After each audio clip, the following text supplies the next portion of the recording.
ጤና ይስጥልን ተከታታዮቻችን ለዕለቱ የተዘጋጁትን መረጃዎች ይዘንላችሁ ቀርበናል። እስከ መጨረሻው እንድትከታተሉን ጋብዘናችኋል። የወደዳትን ሴት ለማግባት ሲል ከቀድሞ ትዳሯ ያፈራቻቸውን 2 ሕፃናት የገደለው ተከሳሽ በሞት እንዲቀጣ ተወሰነበት።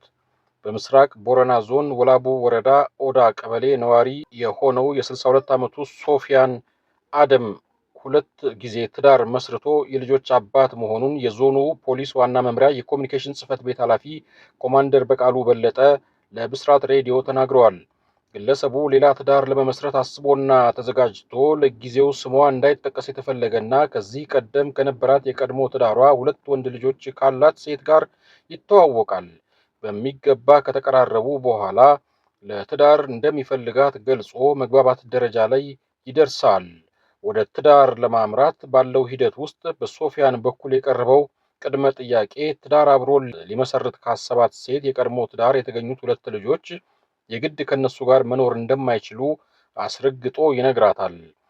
በዚህ ቅድመ ጥያቄ መሰረት እናት ከቀድሞ ትዳሯ ያገኘቻቸውን ልጆች ላይ መወሰን ባለመቻሏ ሶፊያን የራሱን እርምጃ ለመውሰድ ይወስናል። በዚህም መስከረም 8 ቀን 2018 ዓ.ም ምሽት ላይ ሶፊያን አቅዶና ተዘጋጅቶ ስለታም ጩቤ በመያዝ ወደ 2ቱ ሕፃናት በመምጣት ወላጅ እናት ባለችበት ሕፃናቱ በተኙበት የ5 ዓመቱ ኢማና አደምን የተለያየ የሰውነት ክፍሉን በመውጋት ሕይወቱን ያጠፋል። በመቀጠል የ2 ወር ሕፃን የሆነውን ሞርከታ የተባለን ልጅ በተመሳሳይ በስለት በመውጋት ሕይወቱ እንዲያልፍ ያደርጋል። ይህ ድርጊት ሲፈጸም የተመለከተችው እናት ራሷን መቆጣጠር አቅቷት አእምሯን ትስታለች። የአካባቢው ነዋሪዎች በነጋታው የተፈጠረውን ነገር ሰምተው ለፖሊስ ጥቆማ ይሰጣሉ። ፖሊስ የሕፃናቱን አስክሬን በማስነሳት ወደ ሆስፒታል ለምርመራ ልኳል። የሕፃናቱ እናት በአሁኑ ሰዓት የአእምሮ ሕመም ሕክምና ላይ እንደሆነች የሚገልጹት ኮማንደር በቃሉ በለጠ ዋነኛው የወንጀሉ ድርጊት ፈጻሚ ሶፊያን አደም በቁጥጥር ስር ውሏል። ፖሊስ የምርመራ መዝገቡን አጠናቆ ለምስራቅ ቦረና ዞን አቃቤ ሕግ ጽሕፈት ቤት ያቀርባል። አቃቤ ሕግ በሕፃናት ላይ በተፈጸመ ከባድ የነፍስ ግድያ ወንጀል ክስ ይመሰረትበታል። ክሱን የተመለከተው የምስራቅ ቦረና ዞን ከፍተኛ ፍርድ ቤት ሐምሌ 15 ቀን 2018 ዓ.ም በዋለው ችሎት ተከሳሽ ሶፊያን አደም ከእናታቸው ጋር ትዳር ለመመስረት አስቦ ምንም የማያውቁና በጉዳዩ ላይ የመወሰን አቅም የሌላቸውን 2 ሕፃናት መግደሉ እጅግ ጨካኝ፣ ነውረኛና ከባድ በመሆኑ ያለምንም የክስ ማቅለያ የመጨረሻውን የቅጣት እርከን በሞት እንዲቀጣ ፍርድ ቤቱ ውሳኔውን ማስተላለፉን ኮማንደር በቃሉ በለጠ ጨምረው ለብስራት ሬዲዮ ተናግረዋል። የአእምሮ ሕመም እክል ያጋጠማት የሟቾቹ እናት ጉዳይ የምርመራ ሂደቱ በፖሊስ ተጣርቶ ክስ ሲመሰረት ተከታትለው መረጃውን እንደሚያጋሩ ገልጸዋል። የፌዴራሉ ከፍተኛ ፍርድ ቤት በእነ ክርስቲያን ታደለ የሽብር የክስ መዝገብ በተካተቱ 52 ተከሳሾች ላይ ብይን ለመስጠት ይዞት የነበረውን ቀጠሮ ወደ ቀጣዩ ዓመት ጥቅምት 6 አራዘመ። ችሎቱ ተለዋጭ ቀጠሮ የሰጠው አብዛኞቹ ተከሳሾች በችሎቱ ባለመገኘታቸውና በሌሉበት ብይኑ በንባብ ሊቀርብ እንደሚችል በመጥቀስ ነው። ችሎት የተገኙ ተከሳሾች ፍትህ ያላግባብ እየተጓተተባቸው መሆኑን ለችሎቱ ተናግረዋል። በሌላ በኩል የአዲስ አበባ ምክር ቤት አባሉ ተከሳሽ ካሳው ተሻገር እና ጋዜጠኛ ቴዎድሮስ ንብረት የስልክ ቁጥሮቻቸውን ሌሎች አካላት እየተጠቀሙበት እንደሆነ ጠቅሰው ላቀረቡት አቤቱታ ኢትዮ ቴሌኮም ስልክ ቁጥሮቹ ለረጅም ጊዜ ከአገልግሎት ውጪ በመሆናቸው ለሌሎች አዳዲስ ደንበኞች አሳልፌ ሰጥቻቸዋለሁ ሲል ለችሎቱ ምላሽ ሰጥቷል። የዓለም ምግብ ፕሮግራም በቀጣዮቹ 6 ወራት ኢትዮጵያ ውስጥ የሰብአዊ ድጋፎችን ለመቀጠል $182 ሚሊዮን ያስፈልገኛል አለ። ድርጅቱ በተያዘው አውሮፓውያን ዓመት ለኢትዮጵያ የሰብአዊ እርዳታዎቹ ከፍተኛ የገንዘብ እጥረት እንደገጠመው ሰሞኑን ባወጣው ሪፖርት ላይ ገልጧል።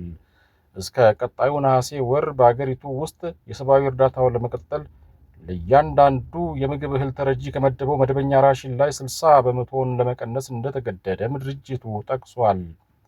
የአገሪቱ የሰብአዊ እርዳታ ፍላጎት ከፍተኛ የሆነው ግጭት፣ መፈናቀል እንዲሁም የኢኮኖሚና ከአየር ንብረት ጋር የተያያዙ ጫናዎች በተጋላጭ ማህበረሰቦች ላይ በሚያሳድሩት ጉዳት ሳቢያ ነው ተብሏል።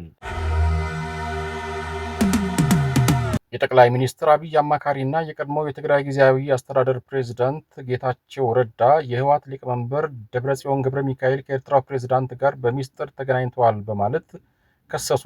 ደብረጽዮን ከኢሳያስ ጋር የተገናኙት የጦር መሳሪያ ድጋፍ ለመጠየቅ ነበር ያሉት ጌታቸው በኢትዮጵያ ፌዴራል መንግስት ላይ ጦርነት ከከፈታችሁ በኋላ ድጋፍ እናደርግላችኋለን የሚል ምላሽ ኢሳያስ ሰጥተዋቸዋል በማለት በማህበራዊ ትስስር ገጻቸው ባሰፈሩት ጽሑፍ ገልጸዋል።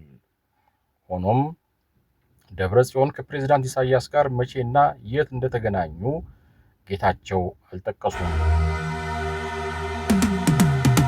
የኦሮሚያ ክልል ፐብሊክ ሰርቪስ የሰው ሀብት ልማት ቢሮ በክልሉ ያሉ የመንግስት የሥራ ኃላፊዎችና ሰራተኞች ቆጠራ በፍጥነት እንዲጠናቀቅ አሳሰበ። የፌዴራሉ ሲቪል ሰርቪስ ኮሚሽን ካለፈው ሚያዝያ ወር ጀምሮ ባሉት 3 ወራት የመንግስት ኃላፊዎችና ሰራተኞች ቆጠራው እንዲጠናቀቅ በደብዳቤ አሳውቆ እንደነበር ቢሮው ከጻፈው ደብዳቤ ላይ ለመረዳት ተችሏል። ሆኖም በስራው ላይ ክፍተቶች ማጋጠማቸውን የጠቀሰው ቢሮ ቅዳሜን ጨምሮ በበዓላት ቀን ጭምር ቆጠራውን በማካሄድ በጊዜ ሰሌዳው መሰረት እንዲጠናቀቅ አሳስቧል። በዕለቱ የተዘጋጁት ዜናዎች እነዚህን ይመስሉ ነበር። በሌሎች ዝግጅቶች ተመልሰን እንገናኛለን። እስከዚያው ድረስ ግን ሰብስክራይብ፣ ላይክ፣ ሼር ማድረጋችሁን እንዳትረሱ። ከኛ ጋር አብራችሁን ስለቆያችሁ እናመሰግናለን።